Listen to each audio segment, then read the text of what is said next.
Perform कर रही हूँ। आई थिंक यहाँ आने से पहले मैं कई बार परफॉर्म कर चुकी हूँ घर पे। आई थिंक मुझे अगर बच्चे भी मिल रहे थे तो मैं उनसे कह रही थी कि प्लीज़ पहले मेरी कविता सुन लो। मैं परफॉर्म करने जा रही हूँ संडे को 25 सितंबर। मैं पूरा शोर मचा के आई हूँ, हर जगह मैं शोर मचा के आई हूँ। और मैं इस बात से नर्वस भी थी कि कहीं ऐसा ना हो मैं वहाँ जा कर के बोल ना पाऊँ या मेरी ज़ुबान लड़खड़ा जाए। तो अगर मुझे कोई आधी रात में फ़ोन भी कर रहा था अपना दुखड़ा सुनाने के लिए, तो आई वॉज़ लाइक सुन पहले तू मेरी कविता सुन, फिर मैं सुनूंगी तेरी। सुननी पड़ेगी पहले। तो आजकल के दौर में सोशल मीडिया के ज़माने में इन्फ्लुएंस होकर के इंस्टाग्राम से और हमारे जो जाकिर खान भाई से इन्फ्लुएंस होकर कुछ लोग बहुत सख्ती को अपने जीवन में बहुत कहते हैं ना कि अपना करके रखते हैं। तो आजकल के दौर में लौंडे दो तरह के होते हैं। पहले वो बुलाती है मगर जाने का नहीं, कुछ भी करती है मगर पिघलने का नहीं।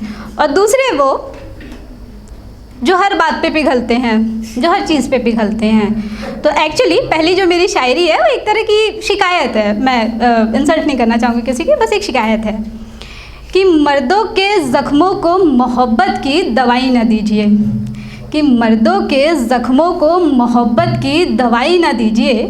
सख्त लौंडों का दौर चला है, किसी हाकिम का पता भेज इनसे किनारा कीजिए। अपने हुस्न को समेटो, अपने हुस्न को समेटो कहीं और चली जाओ, अपने हुस्न को समेटो कहीं और चली जाओ। मोहतरमा तुमने सुना नहीं, सख्त लौंडों का दौर चला है। तो एक शहर, इस लखनऊ शहर में मैं आई थिंक मैं 2019 में यहाँ आई थी और मैं बहुत बड़े बड़े सपने यहाँ लेकर के आई थी। पहले तो मेरे घर वालों ने मुझे निकलने से ही अलाउ नहीं किया था। मैं काफ़ी मेहनत करके यहाँ पे आई हूँ एज अ रिसेप्शनिस्ट। पहले मैं जॉब करती थी गोरखपुर में, जहाँ मुझे 2000 की सैलरी मिलती थी। फिर वहाँ पे मैंने काफ़ी मेहनत की, तो मुझे यहाँ प्रमोट करके यहाँ भेजा गया था लखनऊ में। फिर उसके बाद मैंने वो जॉब छोड़ दी। उसके बाद मैं अपना पैशन थोड़ा सा फॉलो कर रही हूँ। अगर आपके दिमाग में आता है कि आपको पैशन फॉलो करना चाहिए अपनी जॉब छोड़ने के बाद, तो मत करना ऐसा। तो मेरी जो कविता है वो उस शहर पे है। कहते हैं ना कि शहर बड़ी बड़ी इमारतों से शहर नहीं बनता है, ऊंची ऊंची मकानों से, ठिकानों से, महफिलों से नहीं बनता है। एक शहर, असली शहर वो होता है जहाँ पे यार दोस्त मिलते हैं, जहाँ पे गली मोहल्ले छान लेते हैं, आधी रात को शहर ना पाते हैं। जो शहर आँखों में सपने दे, जीने की वजह दे, उम्मीद दे, वो शहर होता है। तो मेरी कविता है कि माना कि होगे तुम किसी नायाब शहर से, माना कि होगे तुम किसी नायाब शहर से, हम भी नवाबों के शहर से हैं। यहाँ की तहज़ीब में नवाबी है, यहाँ के लहजे में नवाबी है, यहाँ के ज़र्रे ज़र्रे में नवाबी है। माना कि होगे तुम किसी नायाब शहर से, हम भी नवाबों के शहर से हैं। यहाँ का फ़कीर भी दिलो जान से ख़ानदानी है, कि यहाँ का फ़कीर भी दिलो जान से ख़ानदानी है। भाषा में लय है, उर्दू ज़ुबानी है। यहाँ के जायके में लजीज़ पकवान और बिरयानी है।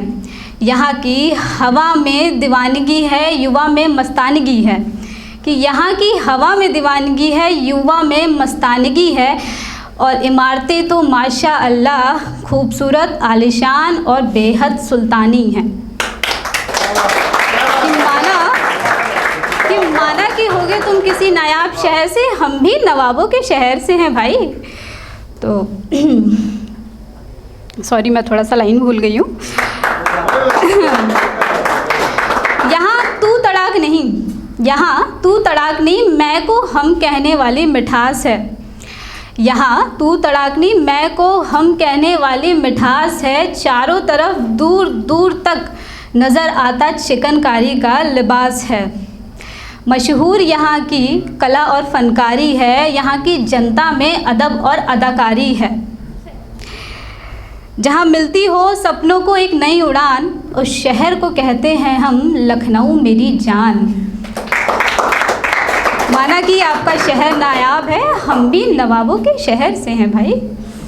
तो मेरी जो नेक्स्ट कविता है मैं बोर नहीं करूँगी।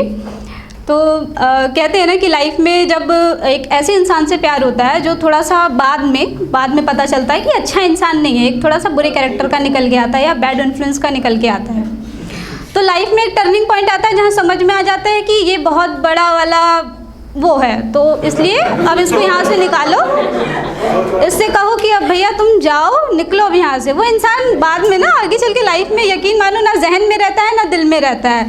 भाई जो इंसान लड़कियों को इज्जत ना दे सके, आत्मसम्मान भी हर ले और बार बार बात पे अगर तार तार करे, तो वो तो बिल्कुल भी याद करने लायक नहीं होता है। तो और दूसरी मोहब्बत होती है एक तरफा टाइप की, एक ऐसे इंसान से जो अच्छा इंसान होता है।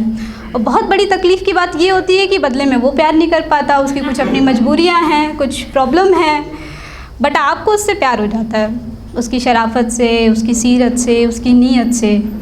और लाइफ में मूव ऑन करना ना तब थोड़ा सा मुश्किल हो जाता है।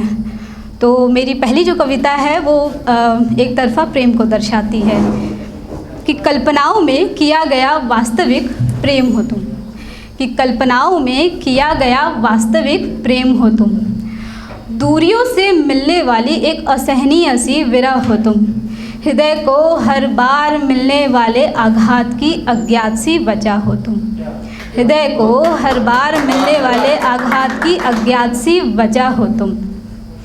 हजार मन्नतें मांग लूँ, लाख मिन्नतें कर लूँ, पर नसीब न होने वाली जन्नत हो तुम, जिसकी कमी से पूरा श्रृंगार भी फीका लगे, कि जिसकी कमी से पूरा श्रृंगार भी फीका लगे, आँखों का वो काजल हो तुम,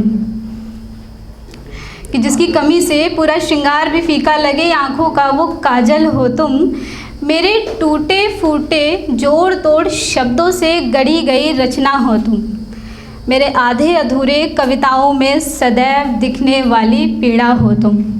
कैसे बताएं, कैसे समझाएं कि क्या क्या हो तुम, बस यूँ समझ लो कि कल्पनाओं में किया गया वास्तविक प्रेम हो तुम।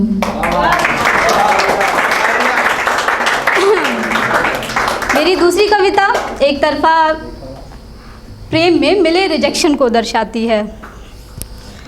तो कविता है कि कुछ मेरी फ़कीरी का आलम तो देखिए ज़रा, कि मेरी फ़कीरी का आलम तो देखिए ज़रा, उस एक शख्स की दूरी ने न मुझे खुद का न किसी और का होने दिया, कि मेरी फ़कीरी का आलम तो देखिए ज़रा, उस एक शख्स की दूरी ने न मुझे खुद का न किसी और का होने दिया, मेरे हालात ऐसे थे कि इन हालातों ने मुझे संभलने भी ना दिया, यूँ तो साजिश थी मेरी उस पर कब्ज़ा करने की, मगर उस कमबख्त ने मुझे अपने दिल का एक कोना तक ना दिया। मेरी फ़कीरी का आलम तो देखिए ज़रा, कि मेरी फ़कीरी का आलम तो देखिए ज़रा, मेरे घर में है इतने कमरे, मगर घर वालों ने मुझे खुद का एक कमरा तक ना दिया।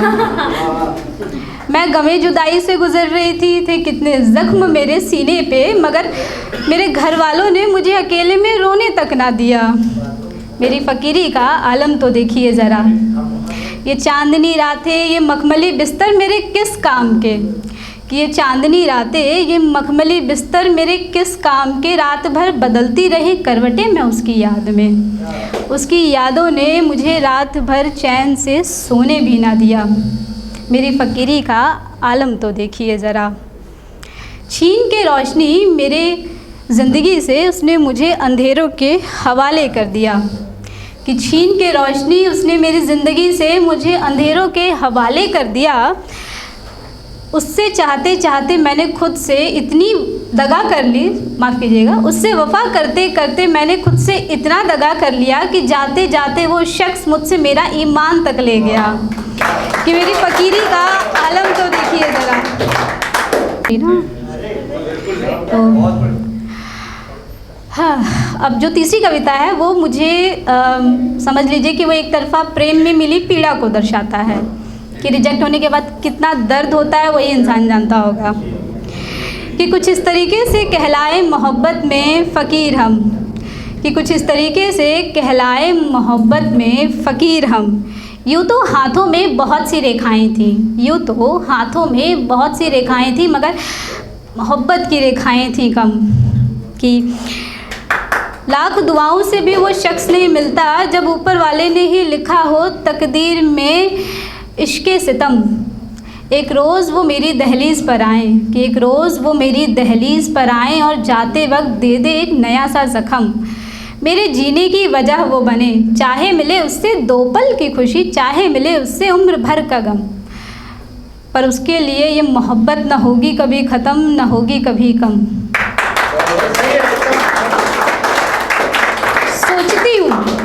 सोचती हूँ खुद को उससे कैसे दूर करूँगी, सच्चाई से कैसे सामना करूँगी जब टूटेगा मेरा ये मोह भरम। पर अंततः उसे लेकर रहेगा मेरा मन अटल। रह लूँगी मैं गुमनामी में बनकर उसकी जोगन।